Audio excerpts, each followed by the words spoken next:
Remote, beautiful, mysterious, unique. Islands are worlds of their own. Places apart where life has evolved differently. But in our modern interconnected world, islands are also part of a global community that is changing, for better or worse. In this series, we're exploring the lives of islanders.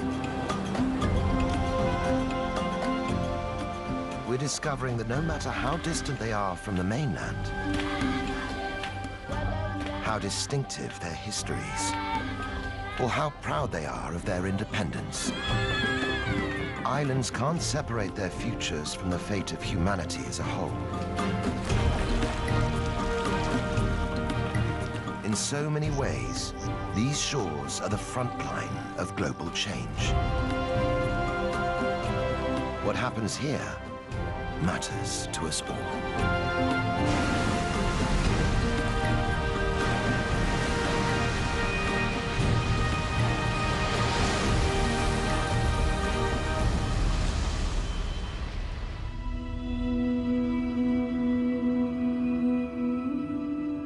Just south of the equator, off the East African coast, is the archipelago of Zanzibar. It's a group of coral atolls and small islands, dominated by two large ones, Unguja and Pemba.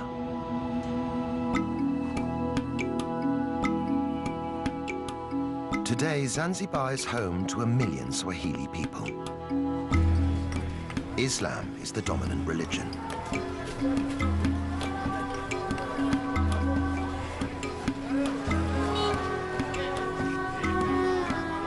But over the centuries, these islands have known many cultures and customs.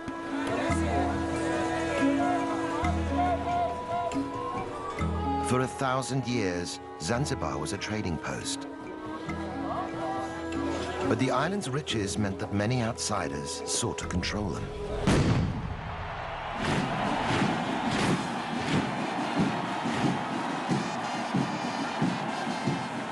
For hundreds of years, Zanzibaris have had to march to the beat of someone else's drum. Each new occupying force left its mark on the islands and their people. By the 1960s, ethnic tensions erupted in violence and death.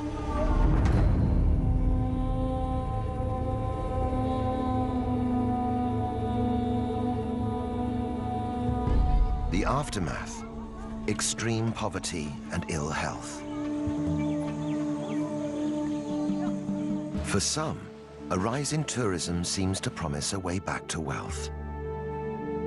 In reality, most of the tourist dollars stay within the gates of luxury, all-inclusive enclaves.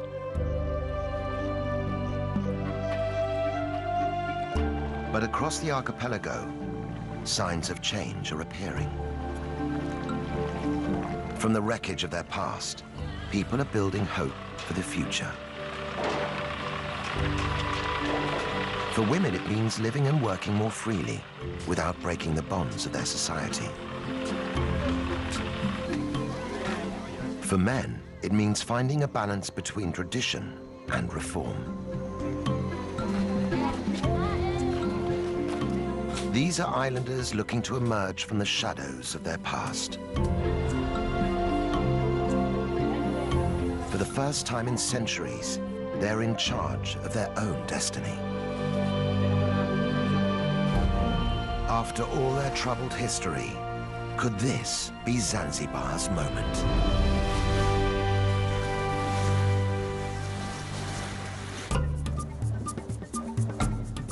Zanzibar City in western Unguja is the archipelago's capital. It's home to 200,000 people. Their modern lives play out against a backdrop colored by rich layers of history. New trade sits alongside the old crafts.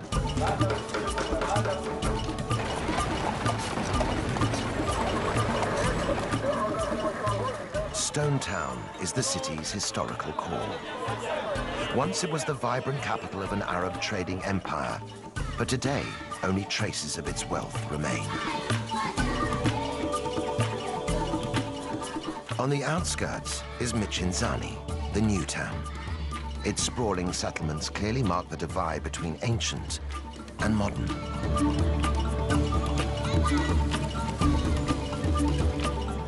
One resident who represents Zanzibar city's past and present is B. Kadude. In traditional Islamic Zanzibar, B has been an icon for many, always walking her own path, never quite living by the rules. Now more than 100 years old, B is known across the archipelago as the grandmother of Zanzibar. She's famous for her traditional tarab singing.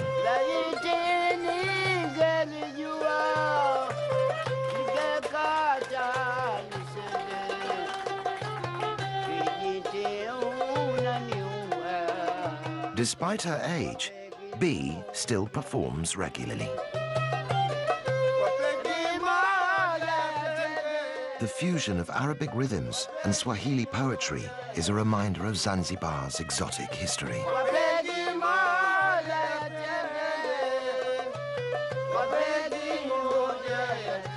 But today's bold performance is quite different from the way B started out. In those days, cultural sensitivities meant women could be heard, but not seen. In the past, or a long time ago, you would do this. You would cover your face. Now we don't do this. We want all the audience to see us and look at us.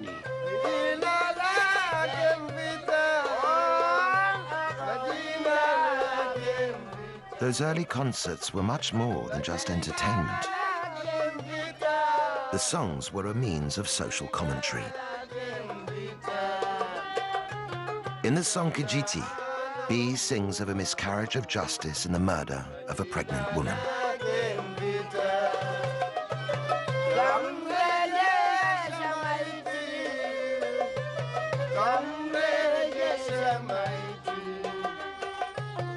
B was one of a group of women who used tarab songs to raise awareness of injustice and social issues.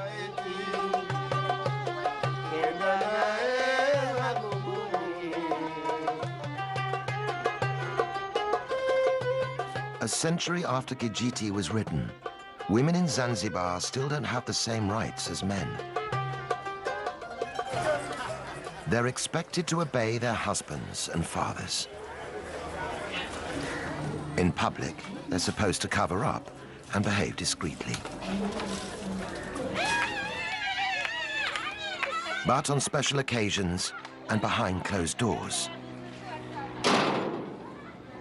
everything changes. Led by B, the group are preparing for an intense, women-only rite of passage.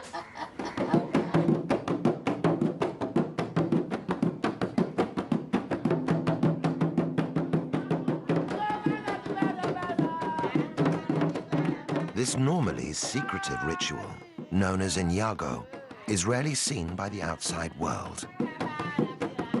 For the young girl at its center, this initiation into womanhood is a vital preparation for married life.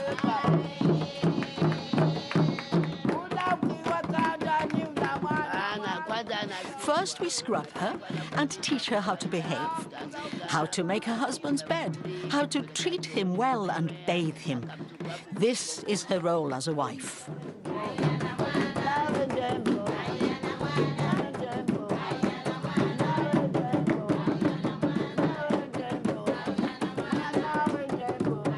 The women use the rhythm of B's drum to teach the bride how to pleasure her husband.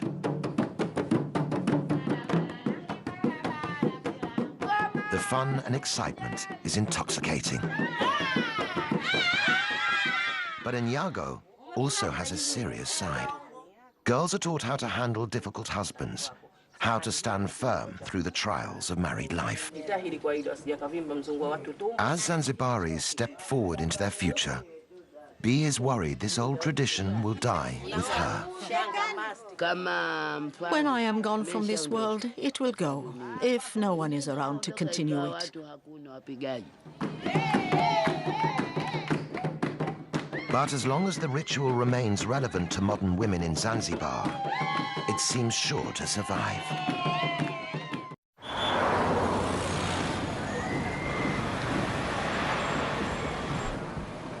Today is January the 12th.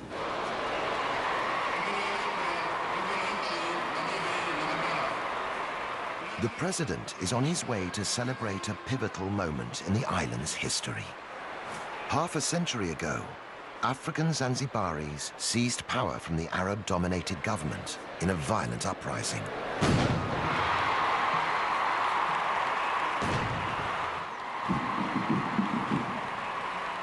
For thousands of spectators, this is a chance to see their armed forces in full display.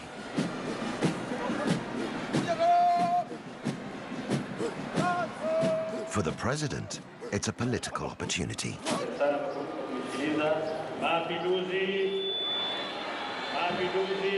But the route to these Revolution Day festivities began over 300 years ago.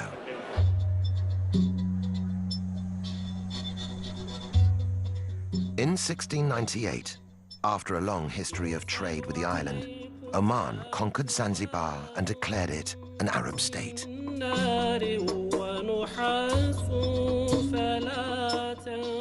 Under Omani rule, the archipelago grew into a powerful commercial hub.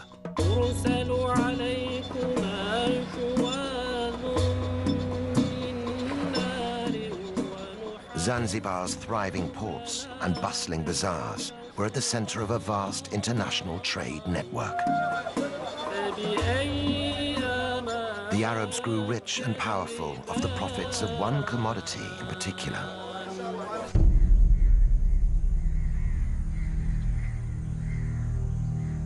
slaves.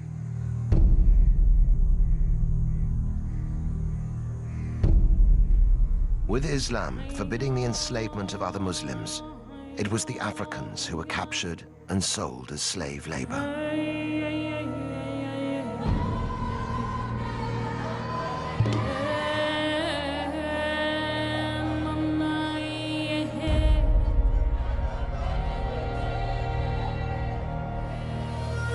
Kept for long days in hot, cramped holding cells, many died before ever reaching their destination. Around the world, the clamor for abolition grew, but the island slave trade continued to flourish throughout the 1800s. At its height, 15,000 slaves a year were imported into Zanzibar.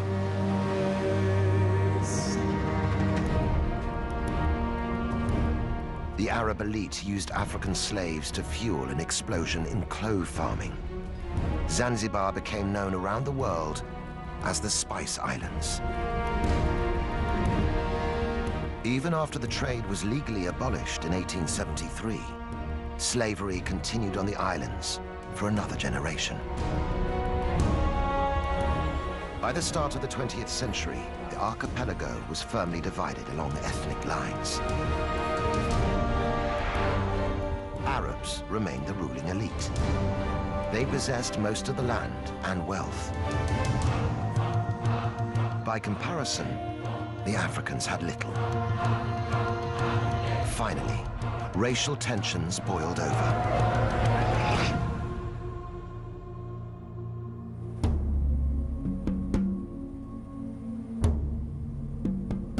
On the 12th of January 1964, the African population turned against the Arabs in the government.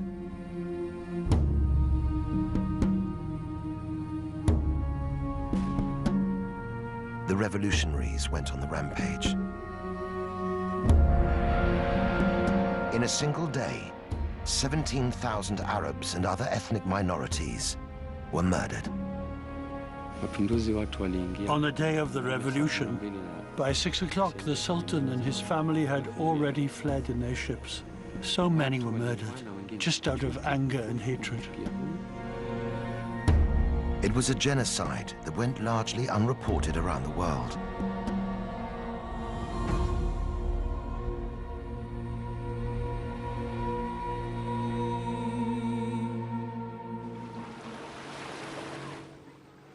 After the horror, many of the surviving Arabs fled the island.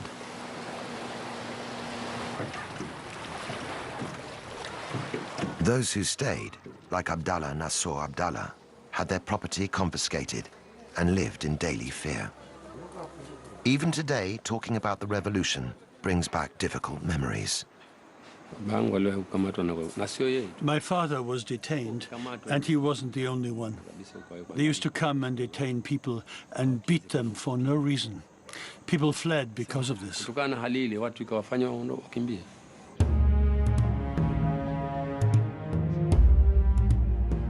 Isolated and without its traditional leadership, Zanzibar sought stability by uniting with Tanganyika on the African mainland to become the Republic of Tanzania. But the political quick fix didn't end the violence, which continued for nearly 50 years. Finally, in 2010, the two main parties agreed to put an end to the fighting. They formed a coalition government, and months later, the islands experienced their first peaceful elections.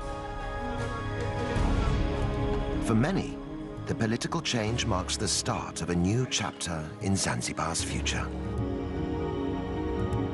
But on the archipelago's second-largest island of Pemba, the landscape itself is a reminder of how difficult it is simply to wipe the slate clean.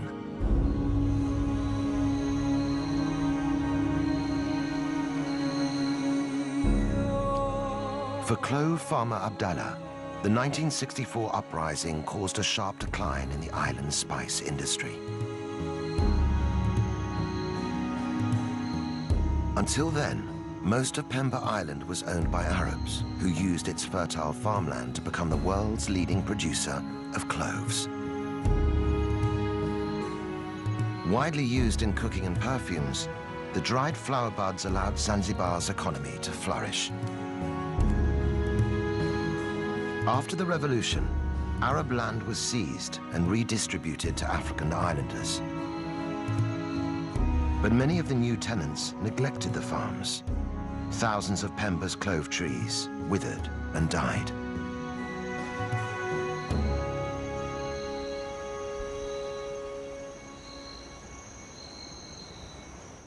With new trees taking 8 years to produce cloves, the loss proved costly. In the months after the revolution, clove production in Zanzibar dropped by 95%.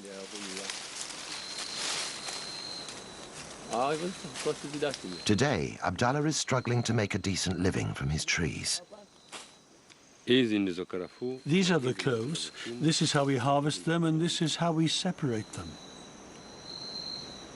But even a good harvest doesn't guarantee good profits. We are forced to sell our cloves to the government. We don't have any other choice. We can't sell to outsiders.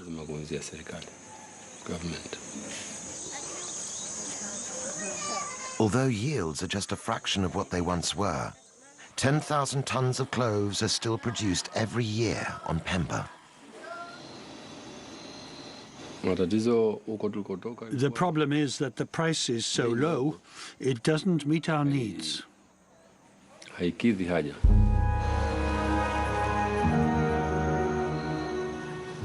The Zanzibar State Trading Corporation pays the clove producers less than half the market rate.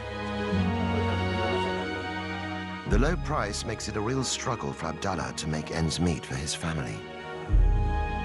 For other, less scrupulous farmers, it means turning to the black market. I've never smuggled myself, so I don't know the price. But other people are smuggling cloves to Kenya across the ocean.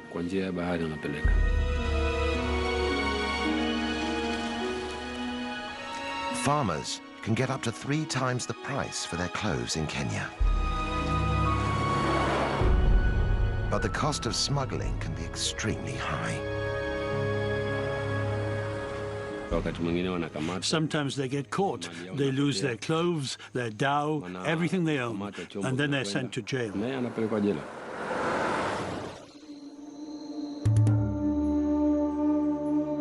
Once key to Zanzibar's wealth, now the clove industry is struggling to survive. All the same, for farmers like Abdallah, the new politics offer the prospect of a brighter future. It seems like a new beginning here. The coalition government are trying to build a new Zanzibar. So not just for me, but for many people, things will get better, God willing.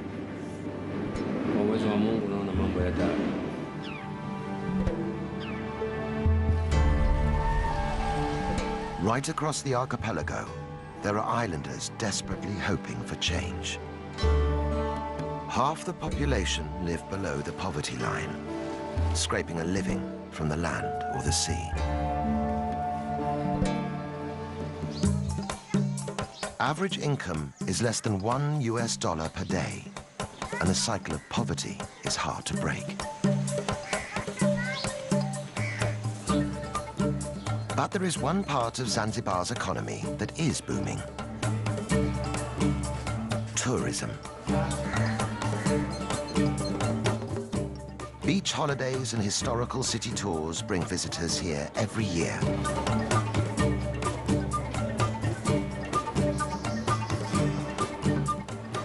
The rapid growth of tourism is bringing new jobs and opportunities.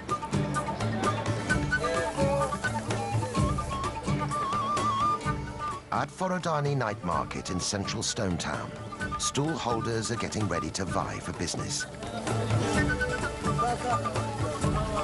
As the sun goes down, the air is filled with the tempting aromas of skewered fish and fresh kebabs. Tourists and locals mingle to enjoy the taste of Zanzibar. Despite its benefits, tourism is not the answer to island-wide poverty. Many visitors are package holidaymakers who never leave the beachfront.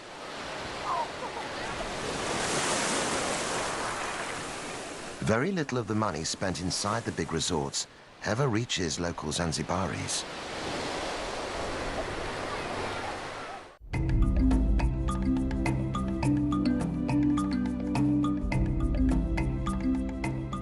But inland, away from the all-inclusive hotels, there is one man who's trying to draw some of those tourist dollars into the local economy. Mustafa Makame is from Jendele village in southern Unguja. He runs tours that give visitors a rare insight into the real Zanzibar, showing how life in his village has developed in harmony with the local environment. Hidden in the dense undergrowth of the Ufufuma forest are a series of caves used for sacred rituals.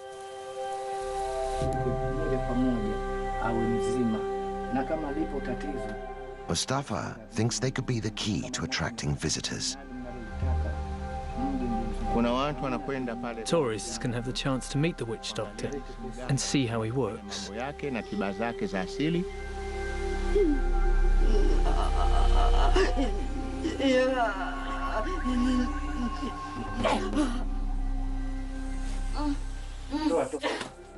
Generations of distressed Jendele villagers have come here seeking help. This cave is used for people to be healed by a witch doctor. They come here when they're sick to ask for help from their ancestral spirits. Left behind at many of the caves are small adornments and gifts, offerings to appease the demanding Shaitani.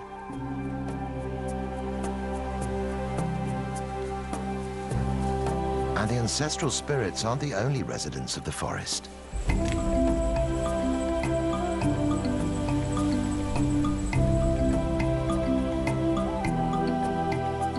Visitors to Ufufuma can also see one of Africa's rarest inhabitants. Kirk's red colobus monkeys are an endangered species, only to be found here in Zanzibar. The monkeys share the treetops with African golden weaver birds. Home to exotic wildlife and unique human traditions, Ufafuma could be a huge draw for tourists who are looking for more than just sun and sand.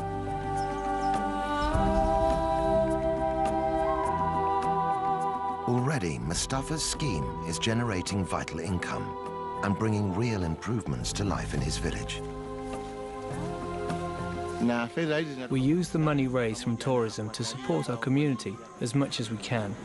For example, we've helped provide electricity for Jendele village.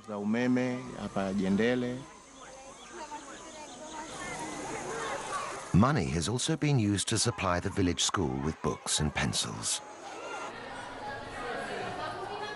These free provisions can make all the difference as local families weigh up the benefits of education for their children. But even though the income they bring is valuable, visitor numbers to the forest are still disappointingly small. The truth is that right now, we're only getting maybe 20 to 25 tourists in a whole year. We just don't have the ability to advertise outside of Zanzibar. To really get his tours off the ground, Mustafa needs the support of the major players in Zanzibar's tourism industry. We would like the big hoteliers to send us guests, and in turn our community will become well known in our country. One day, we hope, we'll get many more tourists to come.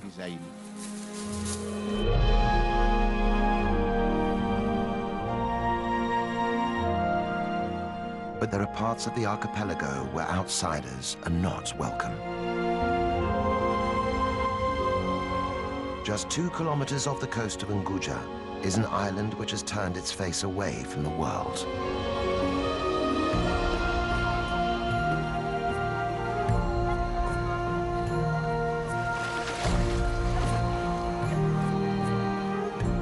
Once, Tumbatu ruled the whole of Zanzibar as its capital. Now, islanders here choose to keep themselves apart. Known as the Tumbatu people, residents claim to be direct descendants of the Persian kings who arrived in Zanzibar in the 10th century. Today, they are proudly independent people, notorious for discouraging visitors.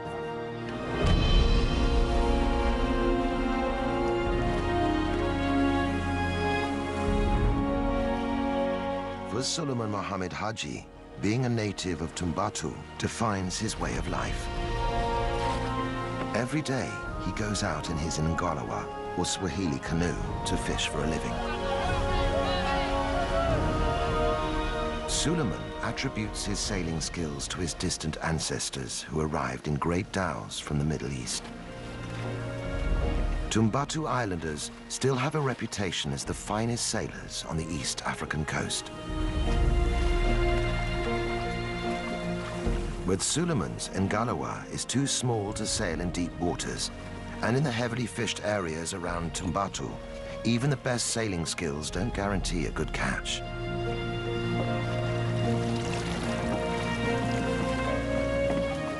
Sometimes Suleiman goes home empty-handed. It's the sea that keeps my life going. If I don't catch anything, I have no other means. I don't have any other way to make a living. With a large family to support, Suleiman is under daily pressure to provide. I have 3 wives. These days, my first and eldest wife helps on the farmland. My second and third wives are doing the housework. They also look after the young children. And Suleiman's situation isn't unusual. Jongoe is one of the island's 2 villages and home to 4,000 people. Islanders live from hand to mouth. There's no paid employment. Life is tough, but villagers are united by a deep pride in their culture and history. At the heart of their island legacy is faith.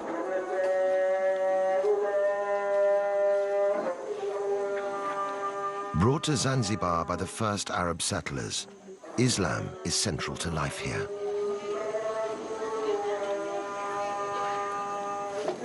Tumbatu people are devout Muslims. Following Islamic practice, they purify themselves before praying 5 times a day.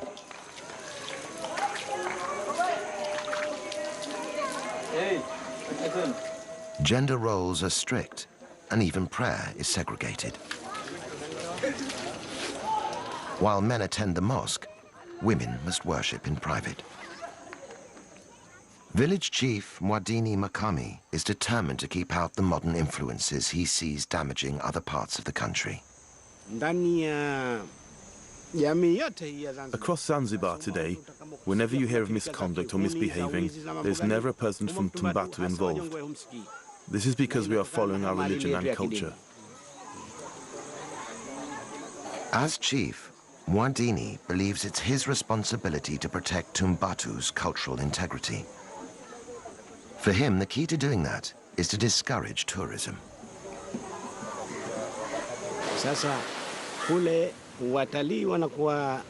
The tourists go swimming in the sea, and then they lie on the beach with just their swimming costumes on. Eventually, you see the villagers mimicking their behavior, and that's why I'm afraid of tourism. But while the cultural cost of tourism may be high, the price of keeping it out could be even greater. Tumbatu is one of the poorest regions in the whole of Zanzibar. Islanders only have access to the most basic healthcare. At the run-down local hospital, treatment is limited to paracetamol.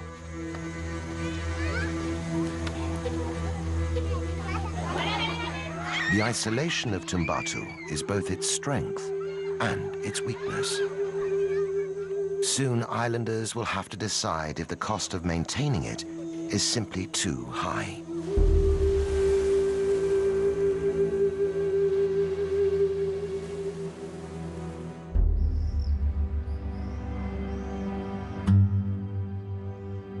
Even in the archipelago's capital, there are no guarantees of good health.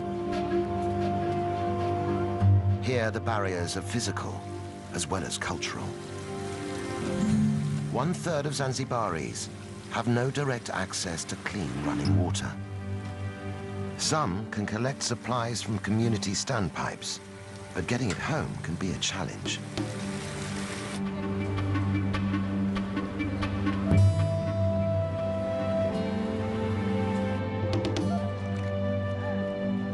Poor sanitation is another major problem. Waste removal is difficult, with less than 20% of Zanzibar connected to the sewage system. Without basic services, infectious diseases like cholera are a constant threat. The result? Life expectancy in Zanzibar is one of the lowest in the world. Just 48 years. Children are particularly vulnerable. 1 child in 6 will die before they reach their 7th birthday.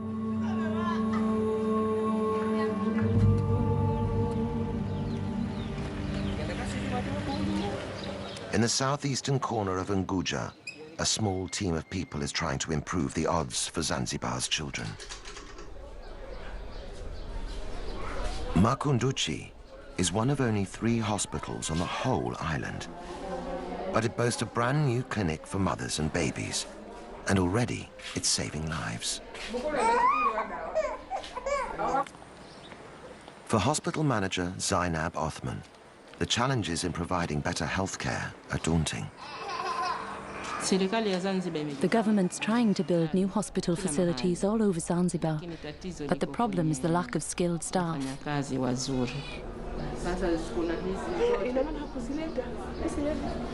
With extra funding from the British-based charity, the Makunduchi Project, hospital facilities here have been recently improved.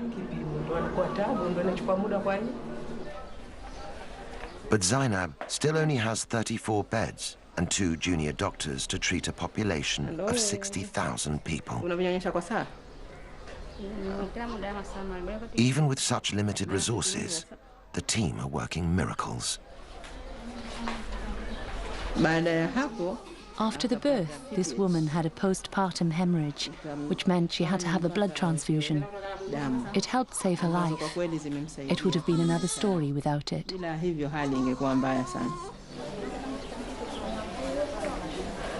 As a mother of 3 and a trained midwife, Zainab is passionate about getting modern medical support for pregnant women.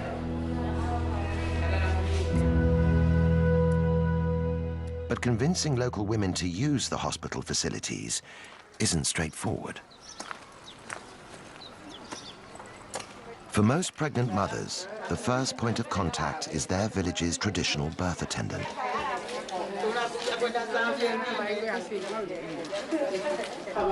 These women are experienced at assisting labor, but they're not formally trained like a midwife. Traditional birth attendants are very important in our communities, and we must work hand in hand with them. We can help improve their skills and their knowledge so they can work more effectively and give safe advice.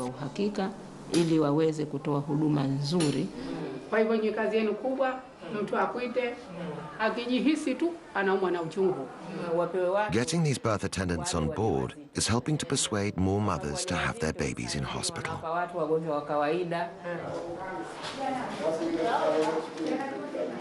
But it's not only the traditional birth attendants that Zainab must work alongside.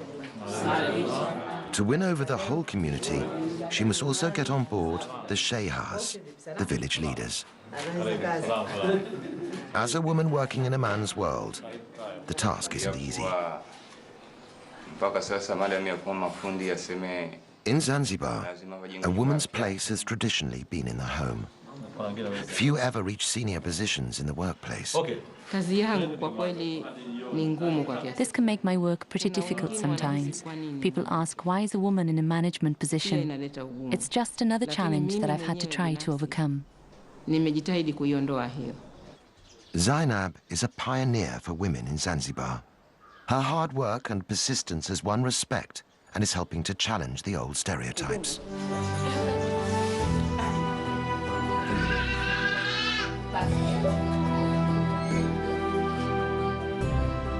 It is these small-scale changes in attitudes and public services that are marking the birth of a new era for Zanzibar.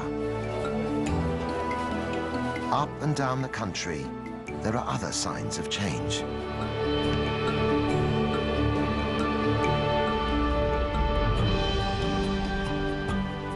Just a generation ago, a female football team would have been unthinkable. Now, the Women's Fighters Football Club have won the right to play on their own terms. When they tackle men's teams, there's a feeling that there's more than just the game at stake. They are part of a new generation, fighting for a better deal for women in Zanzibar.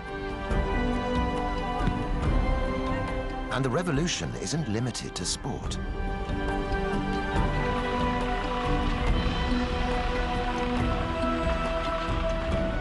In the streets of Stone Town, female building crews have begun patching up the crumbling houses. In giving the old capital a facelift, they're also building a new image for themselves.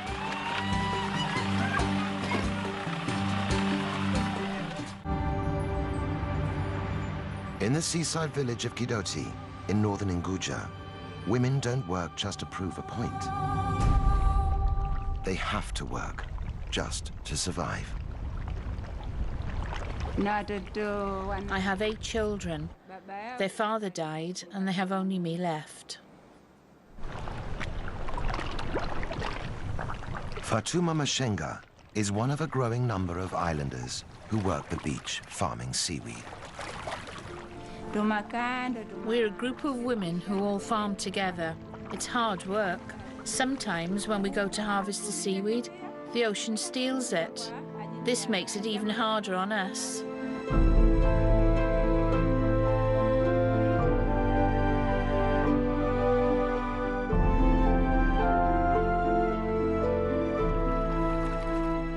Known locally as moani, the seaweed is valued for its gel. It's used in cosmetics, medicines, and even ice cream. But it's not just a question of picking what's there. The crop has to be trained and cultivated. I go all along the rope, tying the seaweed on until I've reached the end. When that's done, I wait for the tide to come in before I go home. It takes 3 months before the newly planted seaweed is ready to harvest. Working every day, women can gather 700 kilograms of fresh seaweed a year. But harvesting is just the beginning. Fresh seaweed must be dried out on hot rock beds before it can be processed or sold on. In the fierce sun, it's back-breaking work. But for the women who farm it, seaweed has become a lifeline.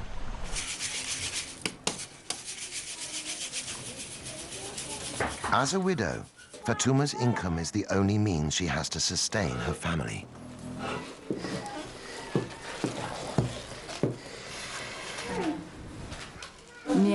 I get less than half a US dollar per day, but if I don't work, I get nothing. The money I get is helping me so much. It helps my children go to school and to buy school books.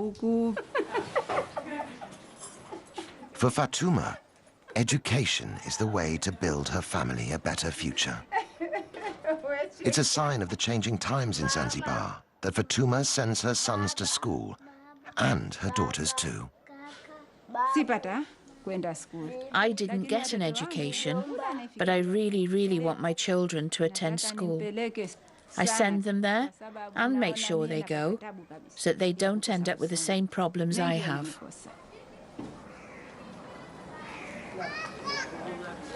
The profits are small, but Fatuma and her friends feel empowered by the money they're making.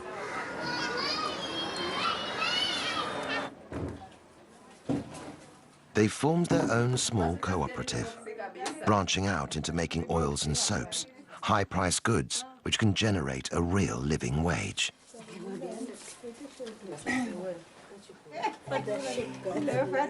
As traditional exports decline, it is women like Fatuma who are building the foundations of a new economy for Zanzibar. And with it, they're revolutionizing their place in society.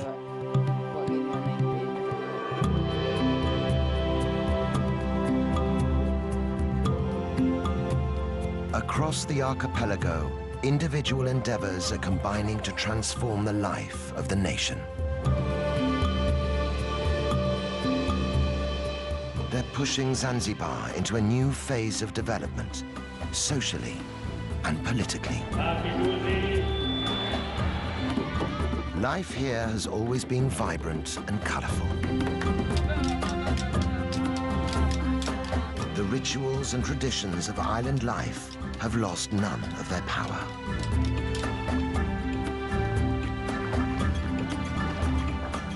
And now, there is a brighter future to imagine and reach for.